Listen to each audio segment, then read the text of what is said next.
Welcome to the With Clarity and Purpose podcast with your host, Yanet Borrego.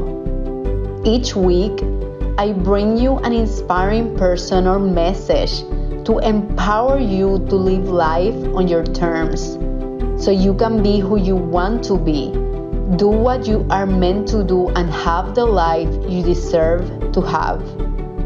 We will provide you with practical and cutting-edge approaches to continue getting clarity and direction on your path, mastering your mindset, and gaining confidence to tap into your inner wisdom so you can live on purpose.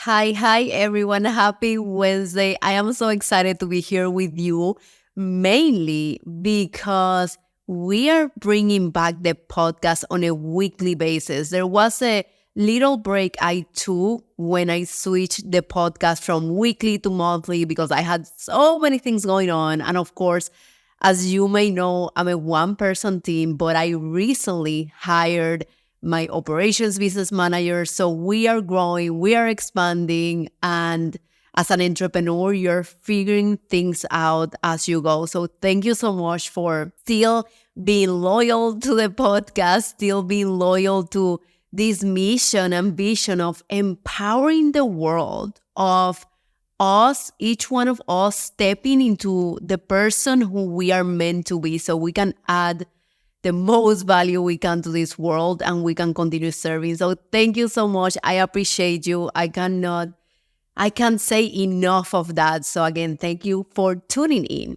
And I am super excited for today's topic because this is a topic that has been coming up in my mind over and over. I always joke that when I'm in the shower, I've written at least 5 or 6 books because just the content hits me every time I'm in the shower. And I was showering and then this topic hit me and I'm like, okay, I need to do something about it. So the topic for today's podcast episode, it's about the 7, actually, I had 6, but it's 7 self-sabotaging patterns that keep you stuck. When I say keep you stuck, means that prevents you from continue the growth in this journey. When you're feeling stuck, there are 2 reasons. One, you stop growing and you don't know how to step up, how to up-level. And also another reason can be you stop contributing. You stop finding meaning to the things you're doing. You stop finding that purpose in your day-to-day, that purpose in maybe your job or your business. So it's really important because the key to a fulfilled, happy, and abundant life is growth and contribution. Those 2 elements are key enablers for you to live a life of joy, live a life worth living. So today we're going to discuss these 7 self-sabotaging patterns that keep you stuck. And if you enjoy this podcast episode, please share it with a friend, with a family member. We are here to continue empowering each other. So let's go to the first pattern.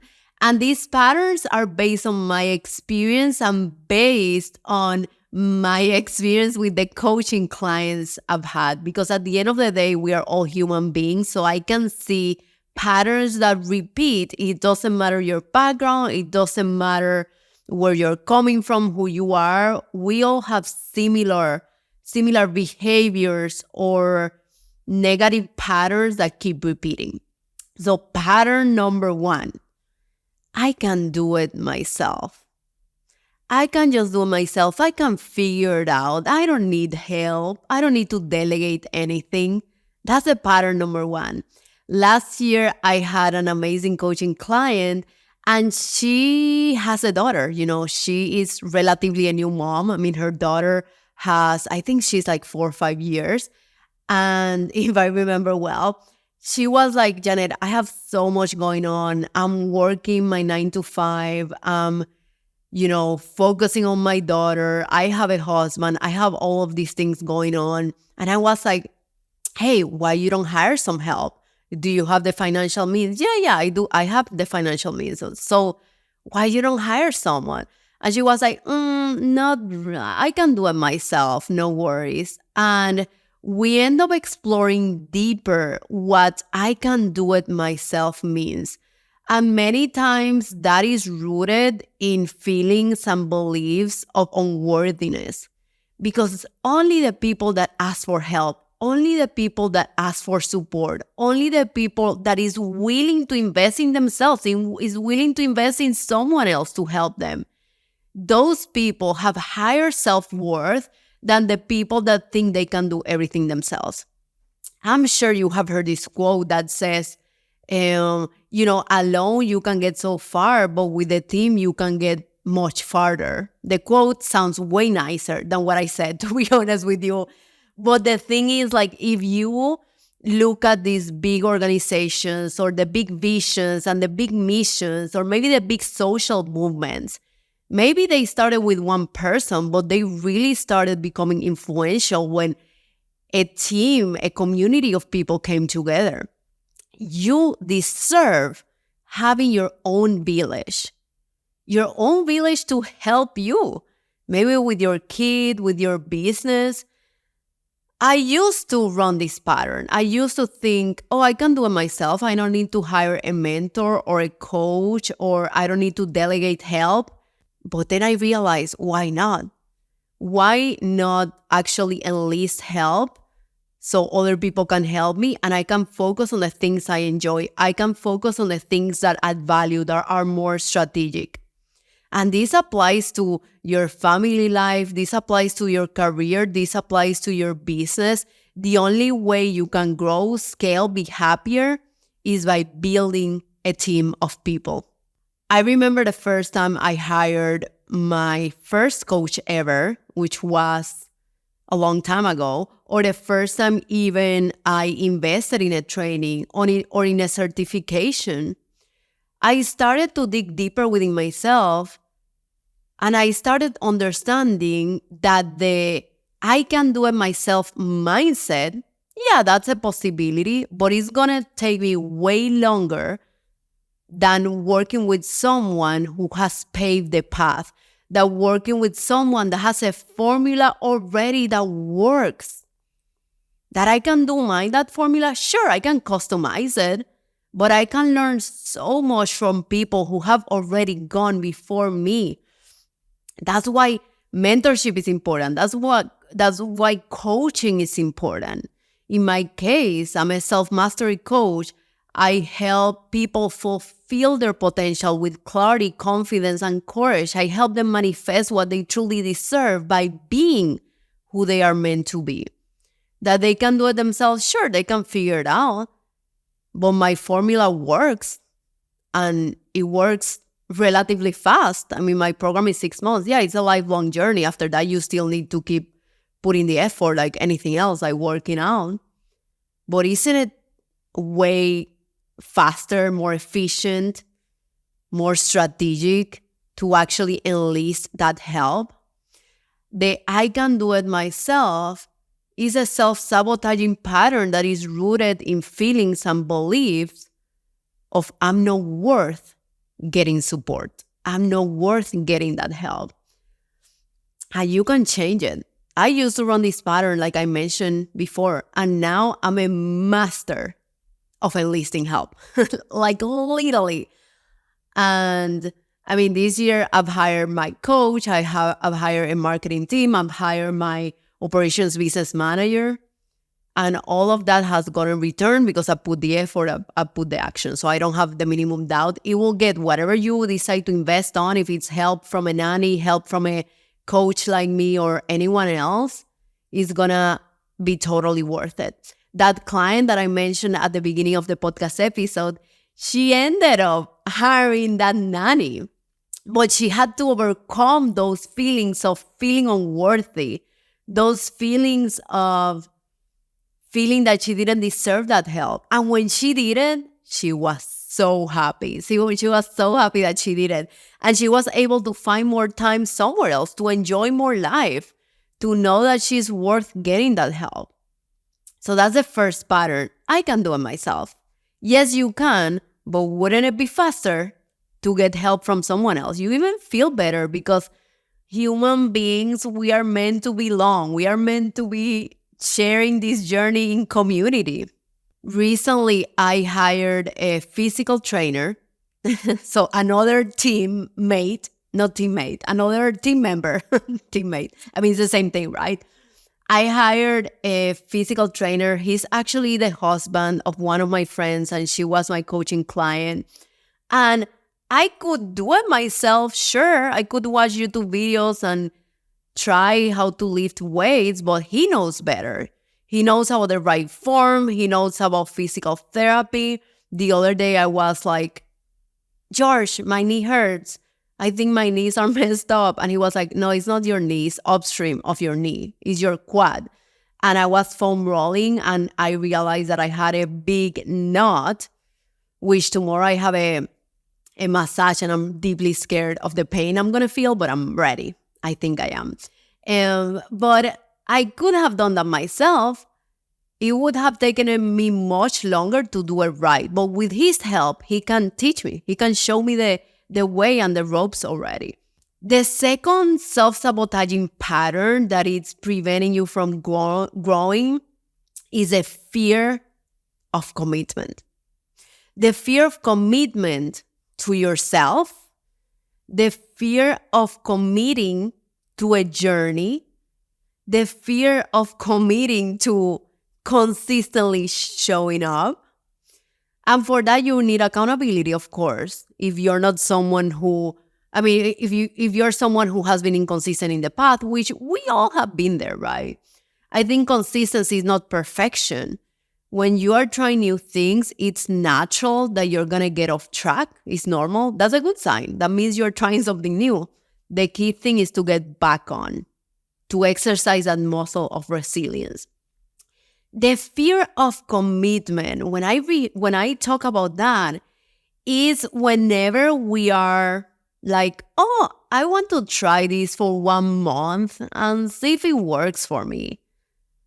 And then we try 1 month, and of course, 1 month is not enough to generate meaningful results. And we are like, well, it didn't work. I'm leaving. You don't commit to doing it long enough. One of my friends recently, I was having brunch with her, and she was telling me, hey, do you know how long are you going to do the physical training program? And I told her, I'm going to do it for 6 months. I'm going to commit to 6 months because my coaching program is a 6 months program, because I believe when you start showing up consistently, not perfectly, for 6 months, that's when you truly start seeing transformational results. You start seeing them before that, of course. You can see many wins before that. But showing up for 6 months, it's a huge win. And I have so many of my clients finishing the 6 months and saying, oh my God, was that it? 6 months, it's not long as it sounds, I promise. It goes by so quickly. I mean, it's September 2023. Can you believe that? 6 months is just half of a year. And how many years are you going to live? It's just crazy. So fear of committing is when you have 1 foot in and 1 foot out, and you're like, I want to try it, but I want to make sure it's right for me. And you kind of do it, but you don't go all in, right? You have to, whenever you're trying something like physical training, like trying to lose weight or trying to get in shape or trying a new habit or a new meditation technique or even coaching or whatever it is, you have to be in it for 6 months at least. One of the best advice my uncle gave me, which is, I mention him in every podcast episode because he made such a big transformation in my life that I want to honor him every freaking time I can. That's how much I love him, and my grandmother too. They passed away, within the last 2 years and a half. It was really, really tough on me, really challenging time for me.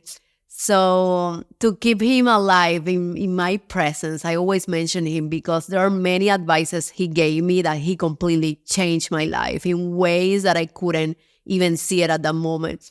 And we were talking about meditation because he was the one who taught me about meditation back in 2012. Oh my God, when I was a baby. I mean, I'm still a baby, but when I was a baby-er, and I just made that word, thank you. So we were talking about meditation because we both have this book of 100 meditation techniques. And he told me, Yanet, you have to find what resonates with you, what gets you the results. And the only thing you can trust is your experience. But in order to trust your experience, you need to do something for a good amount of time. And ideally, you try one meditation technique consistently for 6 months. And then after that, you look back, you see if you enjoyed it, if it resonated with you. And if it did, you keep doing it. If it didn't, then change it up. But at least for 6 months, that's the time. And sometimes this self-sabotaging pattern of fear of commitment is because we are so afraid to committing to ourselves. We think that it's committing to someone else or to a service or to a program or to whoever else. But when you're fear of committing to someone else, it does mean that you're afraid of committing to yourself, committing to your journey. And at the end of the day, and I'm going to repeat this again, this goes back to you feeling you're not worthy of that transformation. Because everything that is worth it, my friend, it does take time. It does take commitment. I remember someone saying, she once told me, Yanet, do not say commitment when you're talking to potential clients. And I'm like, no, I'm going to say commitment because why would I be portraying something that it's not? Yes, you have to commit to the process when it comes to 6 months of coaching or anything else. But that commitment is not to the program. That commitment is to yourself, like literally. So that fear of commitment, again, it's rooted on feelings of I'm not worthy. Because if you're afraid of committing to the journey, to the process, it means that in the past you haven't committed to the journey. You haven't committed to yourself. So actually committing to yourself or the journey, it's breaking the pattern of what you have done in the past. And when you break the pattern of what you have done in the past and you start showing up differently, guess what? You start getting different results. So in order to get different results, which are the ones you're looking for, you got to start showing up differently. You got to start behaving differently. You got to start thinking differently, feeling differently. And to be honest, that's exactly what I coach my clients on being that person that is going to attract the right opportunities, being that person that is going to notice the right opportunities. Because I always tell them, hey, you have all the resources you need within yourself. I'm a guide that is guiding you to get there. But you have all the secrets within yourself. We are just unlocking them. And that's the power, really, of this process. So fear of commitment, it is a big self-sabotaging pattern because it doesn't allow you to be present. You feel that you always need to go to the next thing, to the next shiny object. And that prevents you from growing. Because when you start going and jumping to the next shiny object, there is a belief that starts forming deeply, unconsciously within yourself. And it's a belief of, I don't belong there, or I don't belong, I don't fit in, because you're not allowing yourself to create that space. And before you belong, before you fit in, before you feel worthy, you quit. And believe me, I believe in quitting when it's not aligned. But so many people, and I've been there, they quit before they start getting the results. There is this amazing book from Napoleon Hill that is called 3 Feet from Gold.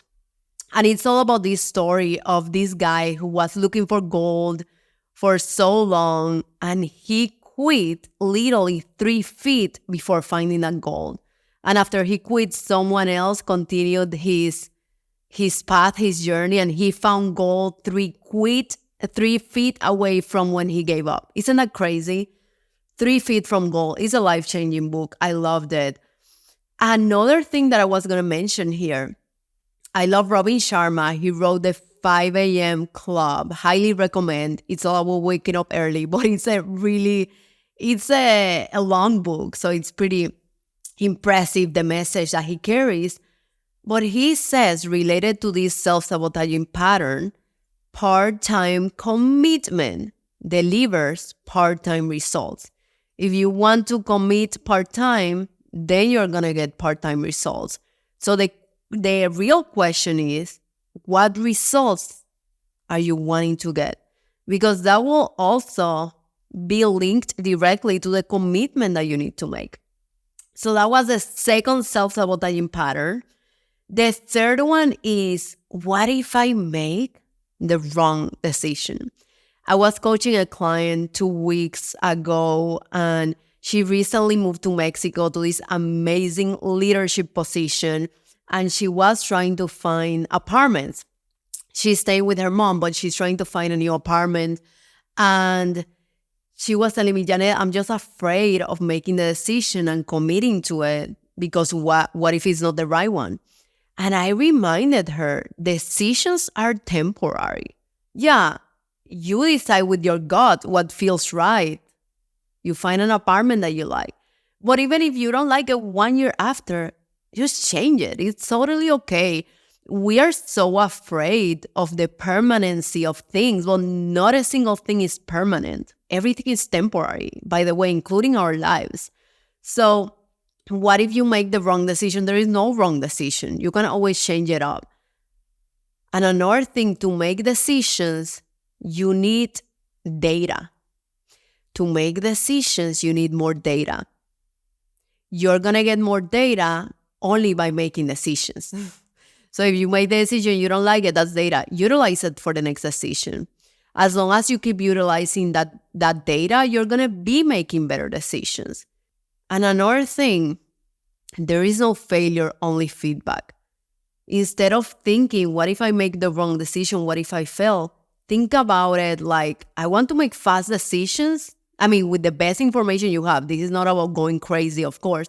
But I want to make fast decisions in order to get more meaningful data so I can make better decisions as soon as possible, right? This is not about delaying the decision 2 years from now. I mean, it doesn't make sense. So make decisions whenever you have enough information, because that's what you need, information. Go for it. I mean, sometimes I tell people, give yourself a deadline. Okay, 1 week I'm going to gather data. I'm going to notice how I feel. Tap into your intuition and then go for it. Make the decision. There is no wrong decision.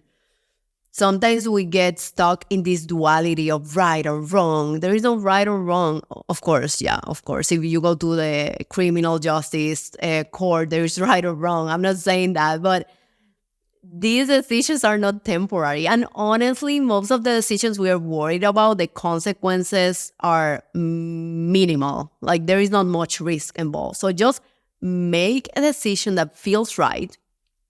I have to mention this here, that whenever we make an aligned decision, it's naturally to feel a little bit of fear when you're doing something for the first time. For example, many people that I coach, I've been their first coach for the first time, and then they decide to coach with me again. I've had people that they have coached with me up to 3-4 times in different areas of life. But I'm sure that first time when they decided to hire me for the first time, that they didn't even know what a coach was, there was fear naturally.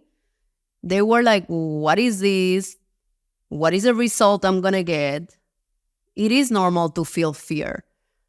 But I'm telling you, as long as you commit to the process, as long as you're open-minded, as long as you put the effort, the action, you're going to get results. There is no doubt. It's just like going to the gym, doing the workouts, eating well, and not seeing results. That doesn't happen. That doesn't make sense. So believe in you, my friend. Believe in you. I think that's super important. Okay, cool. That's the third one. Whoa. Okay. So the fourth one is it's them. It's not me. The fourth one, it's all about lack of empowerment. It's about pointing the finger at others, maybe blaming some. And I love the quote that says, when you point a finger at someone, look how many fingers are pointing back at you. If you do it like I'm doing it, at least you have 3. So whenever we point out at someone like, oh, that person is doing this manager made me mad. It is okay to vent for a little bit, right? But at the end of the day, you got to start asking yourself, I'm in this situation. That's a fact. What can I learn from this situation? It's hard, it's challenging, but there has to be a lesson there to learn. If not, I wouldn't be going through this. That's when you go from victim to like this happening to me and everyone, abuse me and all of this stuff. That's where you go from victim to creator, or some people say to victor, from victim to victor. The difference there is empowerment, is recognizing that you have a hand in your reality. A hand in your reality that means how you perceive things, how you feel about things, how you think about things. And my dog just came into the office, so he opened the door and he's here and he's trying to leave again. He's something else. I love that sign from the universe. So whenever you point a finger at someone, you got to understand that that someone is part of your reality. And the only thing you have control of is how you show up, how you feel, how you think, how you behave. If you, which by the way, we all have been here, I'm raising my hand with you. But if you start blaming others, it means that they are having control over you. Let's say that again. If you start blaming others and pointing the finger at someone else, it means that they are still having control over you. When are you going to take your control back? That's what empowerment is. Empower. I don't know if that's related, but I just made it up. Empowerment. It's I'm taking my power back. I'm reclaiming my power. Because even though there are things that are happening around me that I don't have control of, there are things in my past that I didn't have control of. Now I'm an adult. And now I recognize that I'm the creator of my reality, that I'm in control of how I think, feel, and believe. And whenever you have control of that, my friend, you start creating the results that you truly deserve. So instead of it's them, not me, start asking yourself, how can I grow from this situation? What is the lesson to be learned? I remember when I was working in corporate, I had such a challenging manager. I think I thought about quitting several times during that time. And I would be resisting the situation and my ego was up. His ego was up. We had so much tension.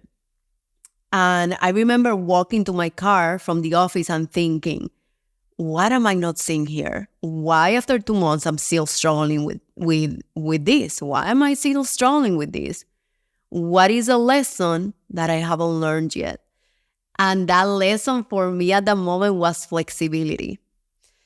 That was such a breakthrough for me. Flexibility of communication, flexibility of showing up differently. And when I showed up the next day, I was a complete different person. And funny enough, I'm not even exaggerating, 2 weeks after he was removed from the team. Sometimes the universe will send you the situations based on what you have to learn.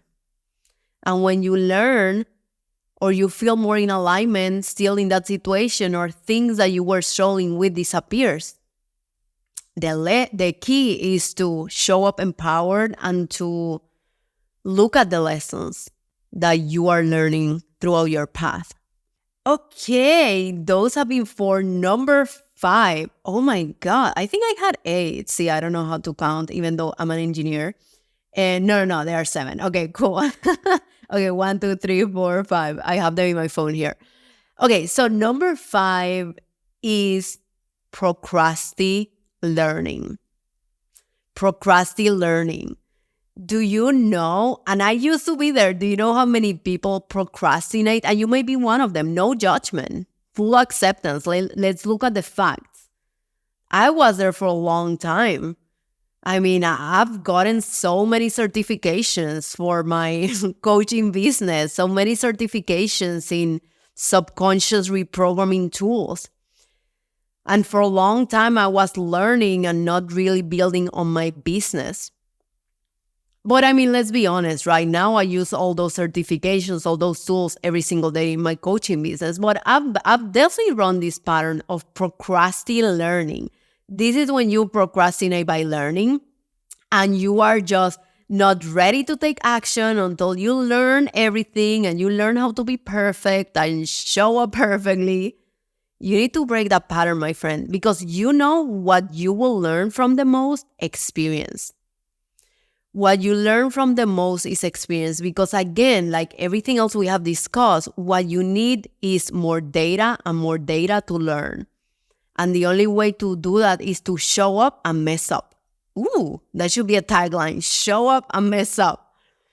That's the only way that you're going to continue moving forward with more purpose, more wisdom, more fulfillment. Show up and mess up. And as you mess up and you continue messing up, you learn more and more and you stop repeating those past mistakes. But those mistakes or those pitfalls or whatever, they are necessary for your growth. We all gotta learn more on how to fail forward. Failure has a negative connotation for most people. Failure now, as a business owner, for me has a positive connotation.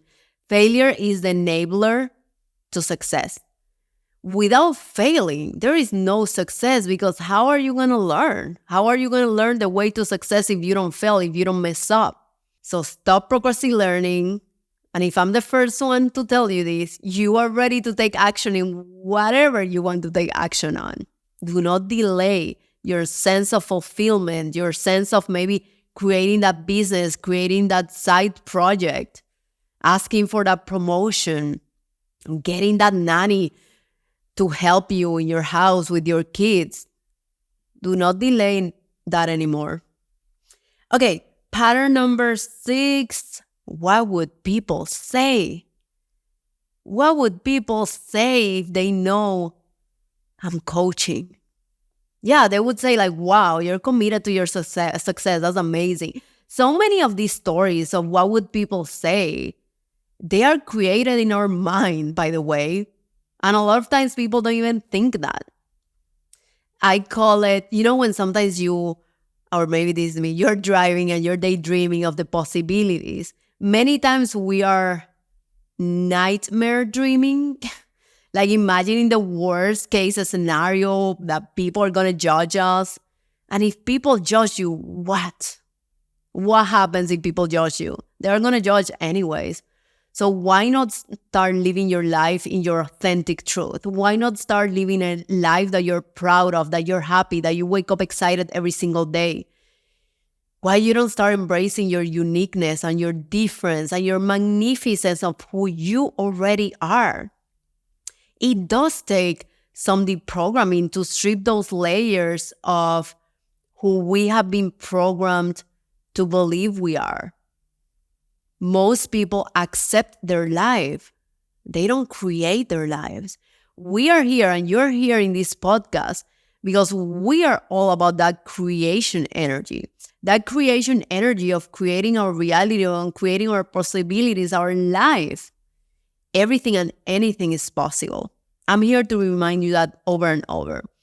So what would people say? I mean, that fear of judgment, let people say whatever they need to say. The important part is that you show up with good intention. You show up focused on serving, on giving your best. The rest, we don't have control of. And I want to be vulnerable because this is one that I have been working on, mainly posting in LinkedIn. And I know many people in corporate that they are intimidated by LinkedIn.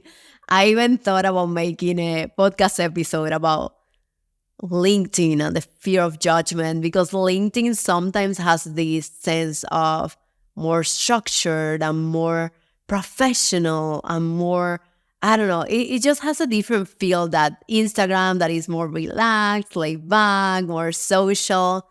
And for a long time, I would be like, oh my God, what would people in LinkedIn say if I post this? But I would do it anyways. I would post it anyways. And it took me a couple of repetitions and doing what I was afraid of over and over to feel more comfortable.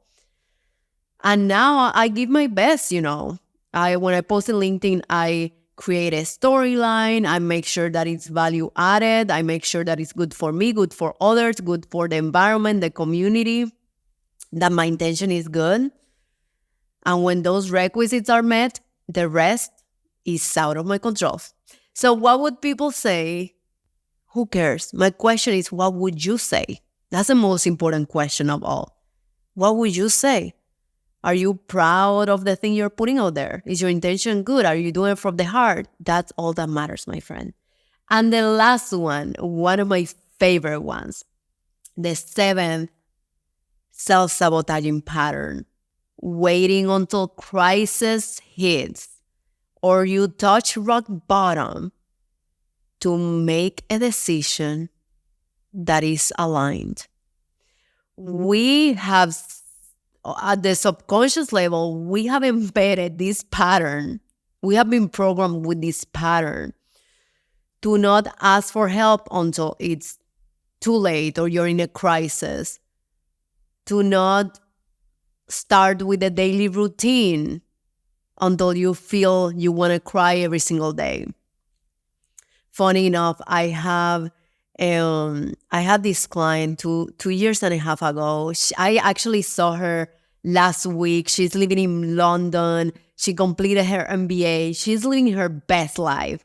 We did coaching 2.5 years ago, and she was so grateful when she saw me. She's like, coaching changed my life. And she has been able to manifest so many things. But I remember we set a daily practice for her that was meaningful and that it worked. And there was a moment when she was struggling. She started doing the daily practice and she started going up and she started feeling so much better. So one day I asked her, hey, how is your daily practice going? She's like, I stopped the daily practice because I feel amazing already. And I'm like, well, the daily practice and taking action was such a big enabler to you getting there.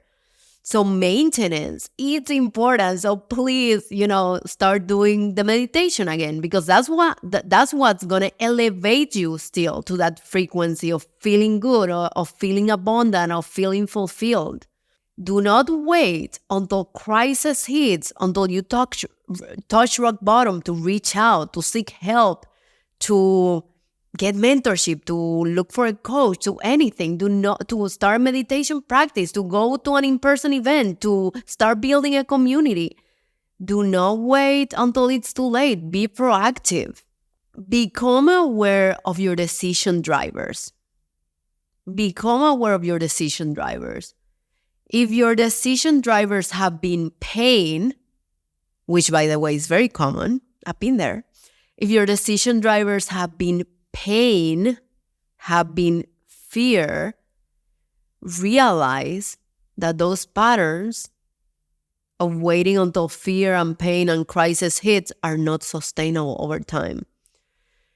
If you really want to fulfill your potential, we gotta start running our behavior from a sense of alignment, fulfillment, happiness, abundance, love, service, contribution, growth.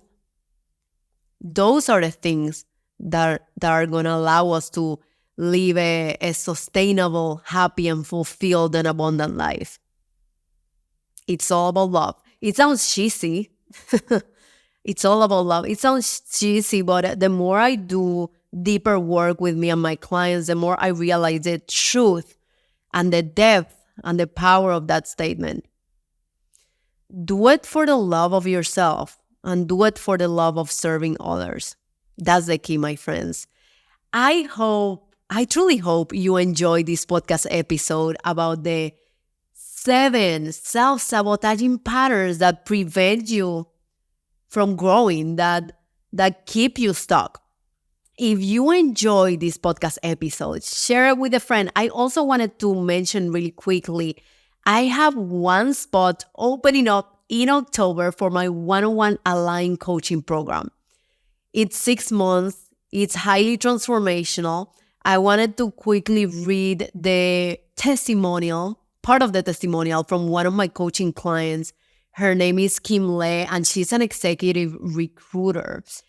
And we just finished working together last year, and she said, I can say unequivocally, this was the best investment I've made for myself, and I'm so grateful for us to have crossed paths with each other.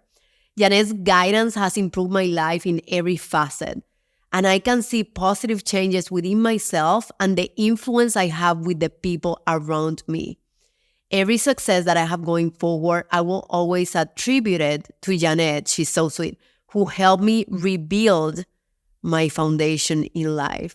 And she says, each day I wake up feeling excited about my future and actually believing in my potential. I talked to her, I think it was a week ago, and she was like, Yanet, this is the most consistent I've been in my life. I feel so happy, so fulfilled. So the changes and the transformation that happens in the coaching programs, the whole purpose is to create sustainable change, to create change that sustains even after we coach together. So if this is something that interests you, schedule a free 45 minutes clarity call and you get to apply to my coaching program. We talk, we understand what's going on. We identify patterns that have been stopping you, and we discuss if we are a good fit for each other. If we are, I would love to be there with you as your guide in this purpose-driven journey. Reach out, schedule a clarity call. I'm going to include the link here in the show notes. And again, if this was a podcast episode that resonated with you, please share with your friends, family, with everyone.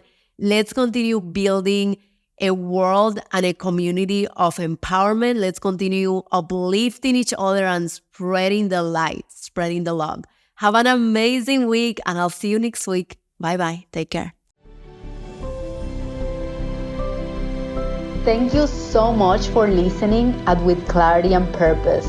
I really hope you enjoyed today's episode. Sharing is caring. Please share with your friends and family so we can continue building an empowered community together. I'll see you next week.